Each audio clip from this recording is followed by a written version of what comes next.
नमस्कार। मैं नूतन कुमार देवांगन, सहायक प्राध्यापक वाणिज्य, शासकीय डिग्री जवाहर विद्यालय राजनांदगांव से हूँ।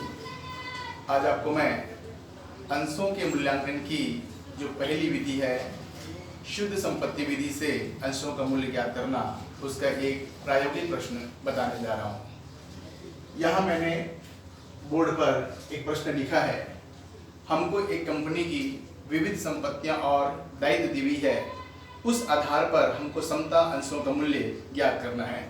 प्रश्न में दिया हुआ है, कंपनी में स्थायी संपत्तियां हैं जिसका पुस्तकीय मूल्य 2,50,000 रुपए का है, वर्तमान में इसका मूल्य 1,75,000 का है।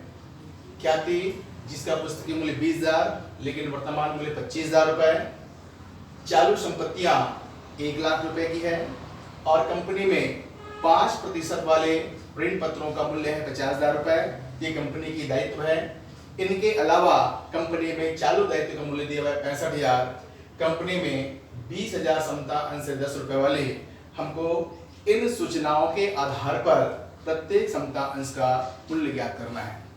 तो जैसे कि नियम है कि शुद्ध संपत्ति विधि से जब हम अंशों का मूल्यांकन करते हैं तो सबसे पहले हमको शुद्ध संपत्ति की गणना करना होता है और उसके लिए नियम यह है कि कंपनी की कुल वास्तविक संपत्तियों के मूल्य में से बाह्य दायित्वों को जब घटा दिया जाता है तो शुद्ध संपत्ति ज्ञात होता है और उस शुद्ध संपत्ति के आधार पर फिर हम प्रत्येक अंशों का मूल्य ज्ञात कर लेते हैं।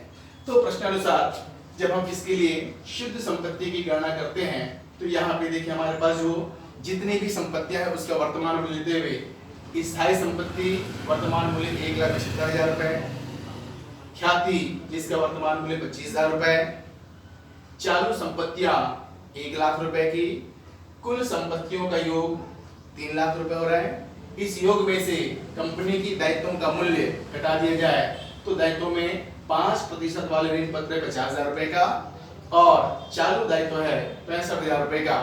इस प्रकार दोनों दायित्वों का कुल मूल्य 1,15,000 रुपए का है।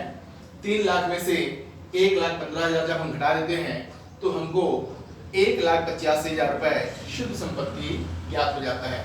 अब इस शुद्ध संपत्ति के आधार पर हम प्रत्येक समता अंशों का मूल्य ज्ञात करेंगे।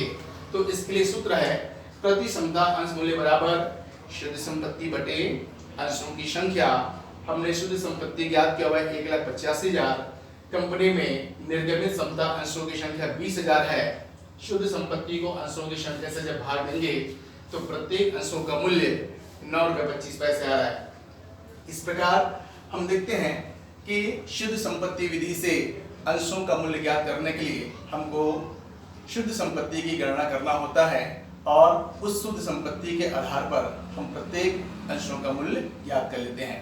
इस विधि को संपत्ति मूल्यांकन विधि या आंतरिक मूल्य विधि भी कहा जाता है।